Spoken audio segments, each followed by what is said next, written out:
নমস্কাৰ, আপোনালোকে চাবলৈ আৰম্ভ কৰিছে নিউজ নাও আৰু মই অনুপম বৰা। প্ৰকৃতিপ্ৰেমী অৰ্কিড বয়খ্যাত সমীৰ ৰয় উদ্যোগত যোৰহাটৰ এটি অত্যাধুনিক অভিজাত্য ছবিগৃহ আইনক্সত সগৌৰৱে চলি থকা হাস্যমধুৰ অসমীয়া বোলছবি গোলাইচোৰৰ দৰ্শকসকলক বিতৰণ কৰিলে গছপুলি। নিউজ নাওৰ এক বিশেষ প্ৰতিবেদন। প্ৰকৃতিপ্ৰেমী অৰ্কিড বয়খ্যাত সমীৰ ৰয়ৰ উদ্যোগত যোৰহাটৰ এটি অত্যাধুনিক অভিজাত্য ছবিগৃহ আইনক্সত সগৌৰৱে চলি থকা হাস্যমধুৰ অসমীয়া বোলছবি গোলাইচোৰৰ দৰ্শকসকলক বিতৰণ কৰিলে গছপুলি।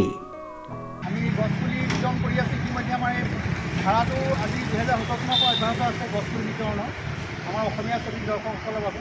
আৰু আমাৰ লগত আজি ইয়াৰ পৰিচালক মহোদয় আছে আইনক্সৰ। উল্লেখযোগ্য যে সগৌৰৱে দ্বিতীয় সপ্তাহত ভৰি দিয়াৰ পিছতো দৰ্শকৰ বিপুল সঁহাৰি পোৱা গ'ল এক ব্যতিক্ৰমী কাহিনীৰে নিৰ্মিত হাস্যমধুৰ ছবি গোলাইচোৰৰ। ছবিখন উপভোগ কৰি ছবিপ্ৰেমী ৰাইজক ছবিগৃহৰ পৰা হাঁহি হাঁহি ওলাই অহা পৰিলক্ষিত হ'ল। ছবিখন উপভোগ কৰি সকলোৱে একেমুখে ক'লে এক সুন্দৰ ছবি উপভোগ কৰিলোঁ বুলি। আহ্বান এইটোৱেই যে অসমীয়া চিনেমা গোলাইচোৰ ভাল কৰিছে, বহুতেই ভাল চিনেমা।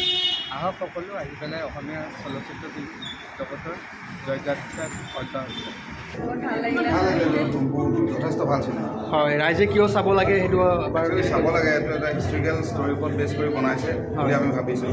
চ' ভাল হৈছে, সকলোৰে অভিনয় ভাল হৈছে, কেমেৰা ডাইৰেকশ্যন চবেই ভাল হৈছে।